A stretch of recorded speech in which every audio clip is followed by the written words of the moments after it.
The Practicing Mind, Developing Focus and Discipline in Your Life by Thomas M. Sterner. Picture this, you're at a driving range on a cool evening. The air is thick with the smell of freshly cut grass. You're sitting in a small group golf class when the woman next to you, this high-powered executive, lets out this heavy sigh and says something that just hits different. I just want to wake up one morning and be able to play well.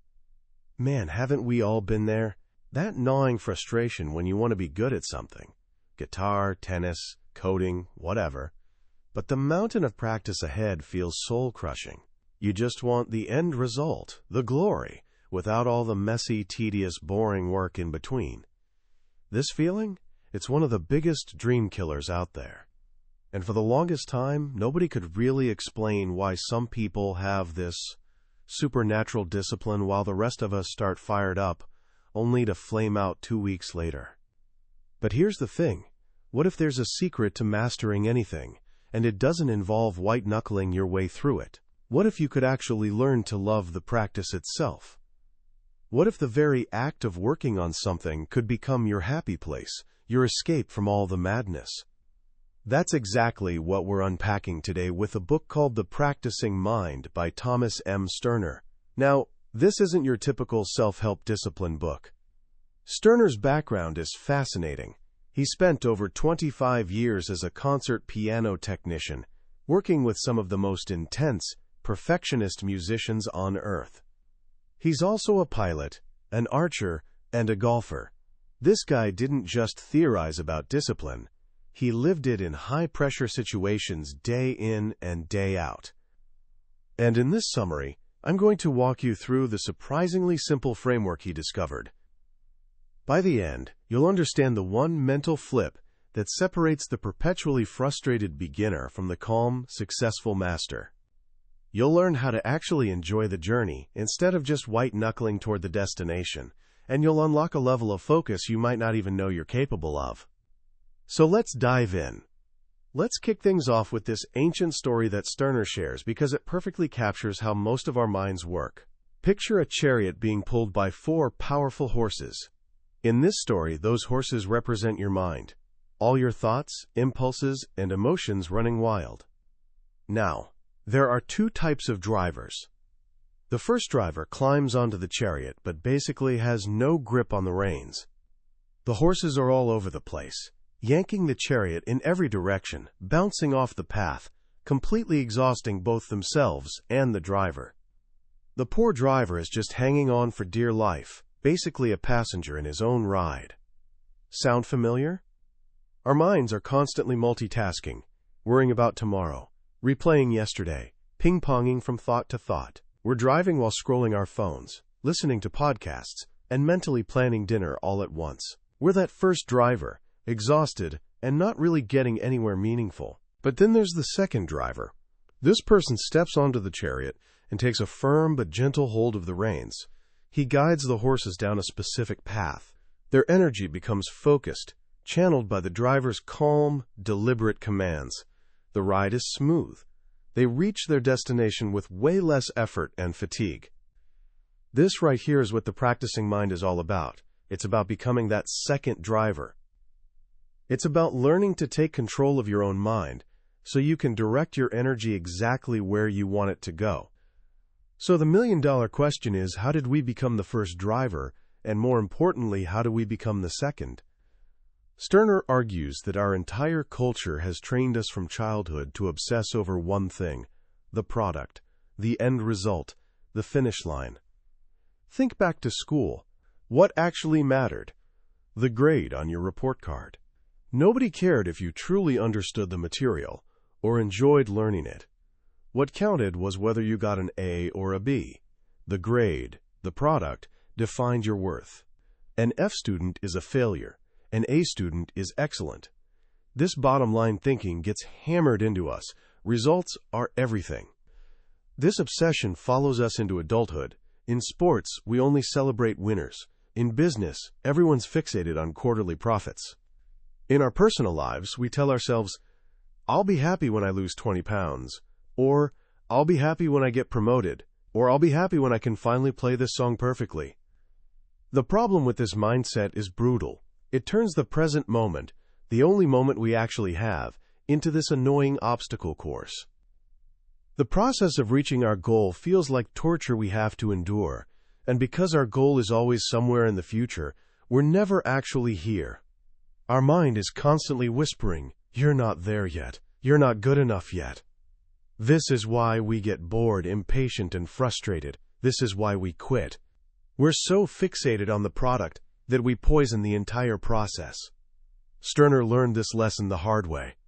As a kid, he quit both guitar and piano because practicing felt boring and impossible. But years later, after becoming a professional musician, he had this profound moment. He was sorting through some old music books and found this crumpled piece of paper, a list he'd made at 19, detailing all the musical goals he wanted to hit in the next 5 years. He was 22 now, and as he read through it, he was stunned. He'd accomplished everything on that list in less than 3 years.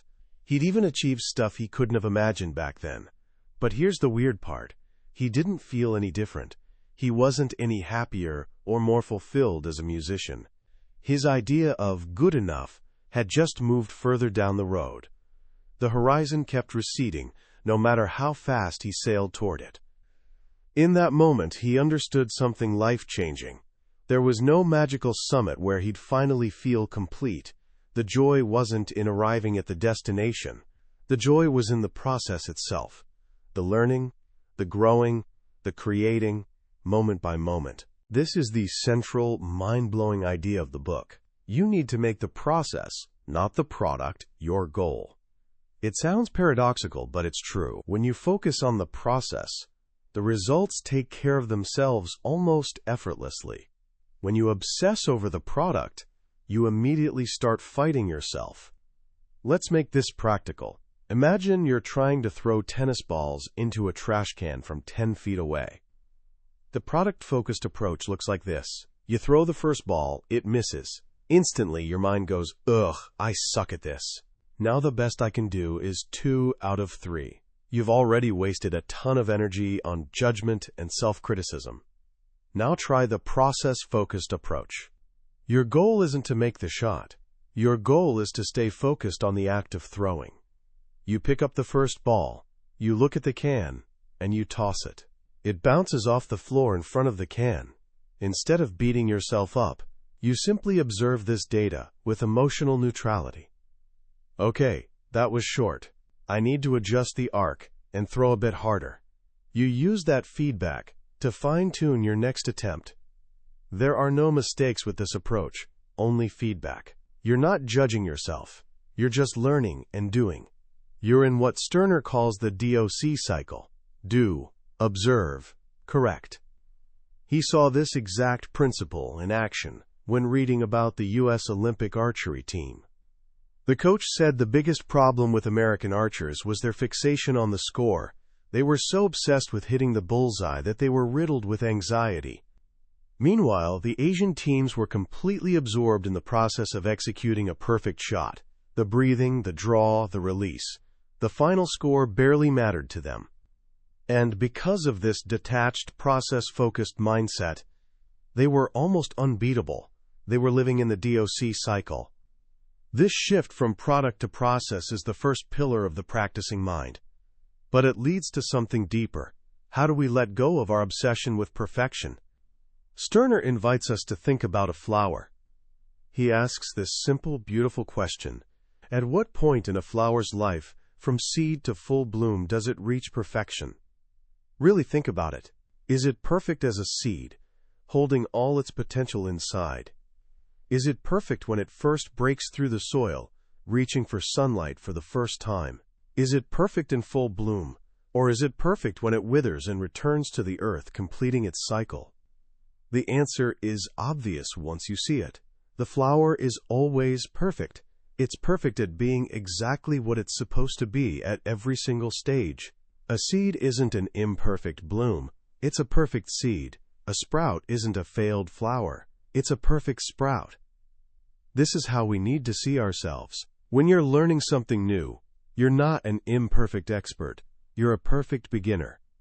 At every point in your journey, you're exactly where you're supposed to be. When you truly absorb this idea, All that frantic impatience to get there just dissolves. The self-imposed pressure evaporates. You realize that, like the flower, you're doing just fine. But this raises a practical challenge. Our minds aren't like flowers. They're chaotic, noisy places. How do we quiet all that constant internal chatter, the judgments, the anxieties?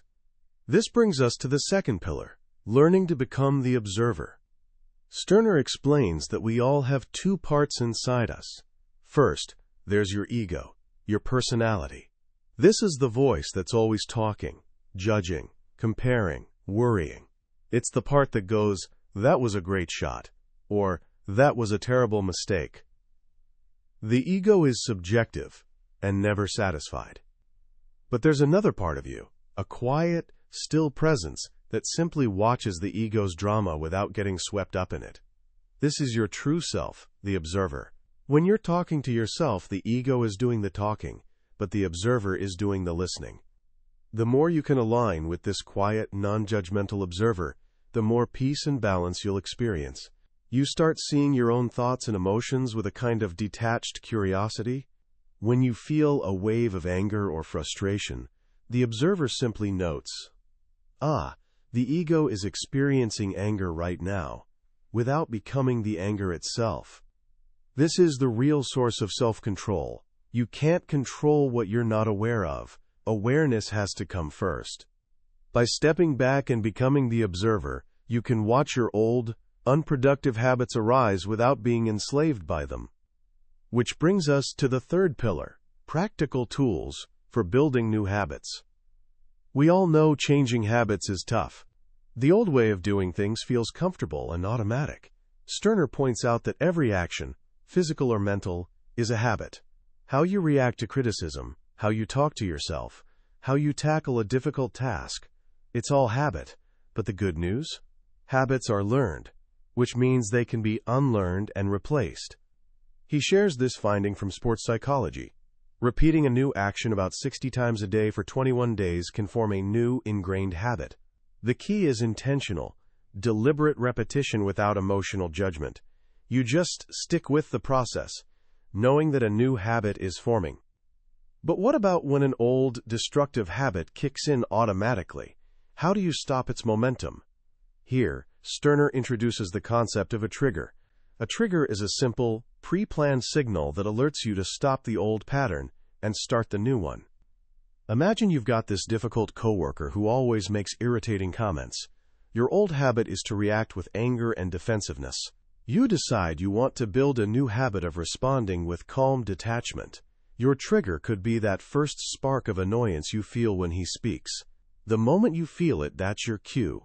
It's the whistle that says, "Okay, time to run the new play." Instead of reacting, you take a breath, tap into your observer, and execute the calm response you've already planned. You can create triggers for anything. If you want to stop mindlessly binge-watching TV, picking up the remote can become your trigger to pause and ask, "Is this really what I want to do right now?" This all sounds great in theory, but what about when you're facing a task that feels absolutely massive and overwhelming, like cleaning out the entire garage or starting a huge project? Our natural tendency is to look at the whole mountain and feel defeated before we even start. This is where Stirner gives us his most beautifully simple tool, the 4S words.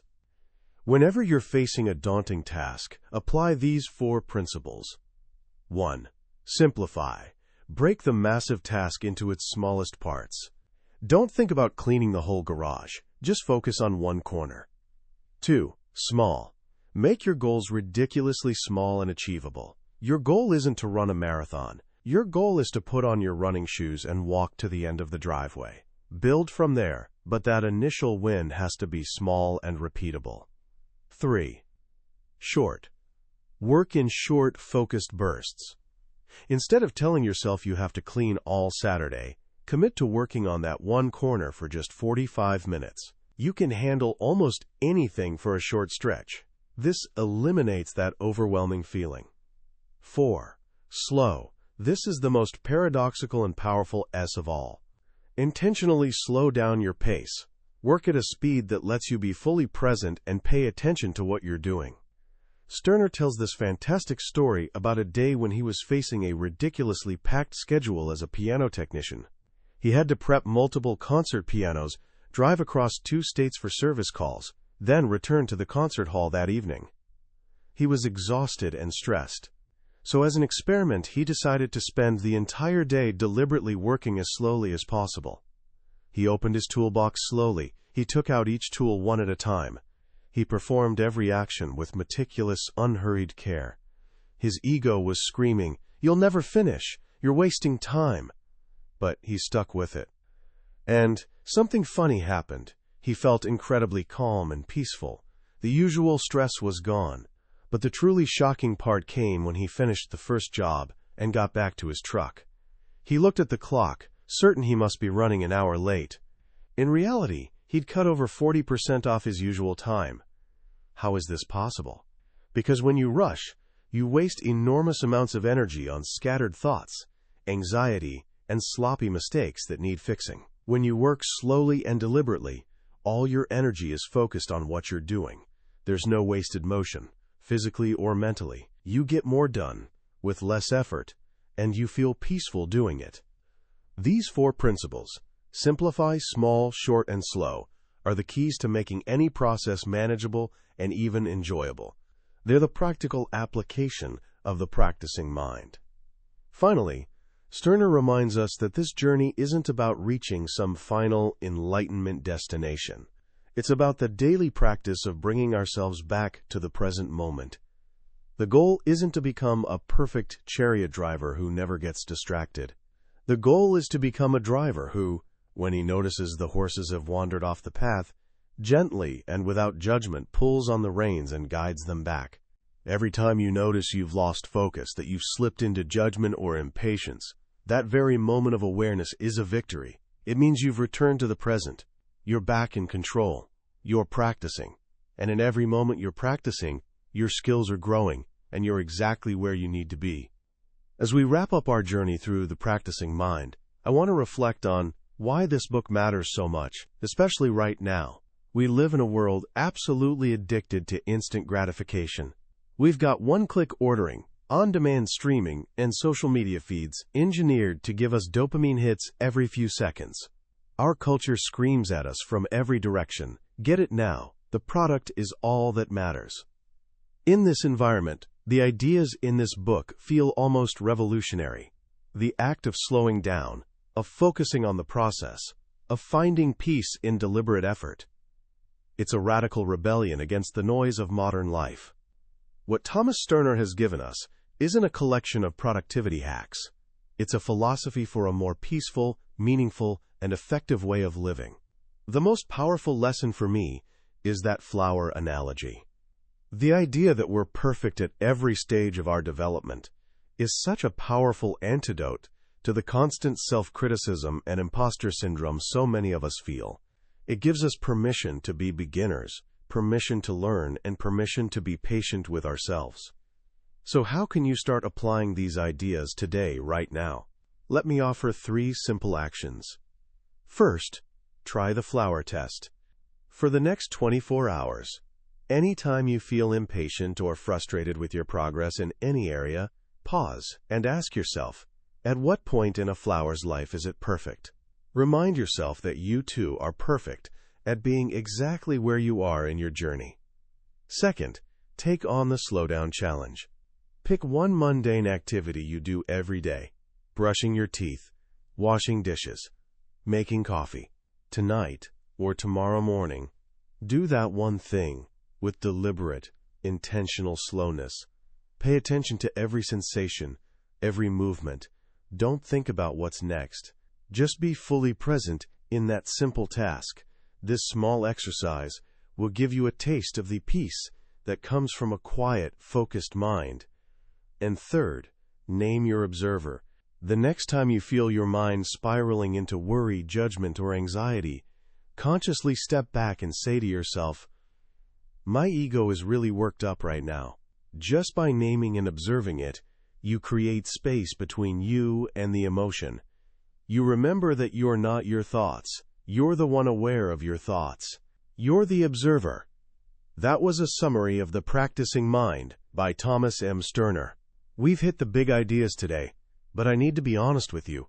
A summary can only ever be a map. The real treasure is found when you walk the path yourself.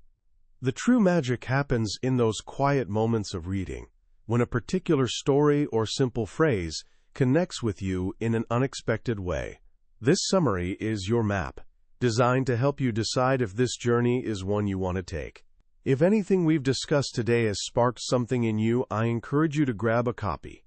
Reading it isn't just about learning. It's an experience that can genuinely change how you approach daily life. A link to the book is in the description below.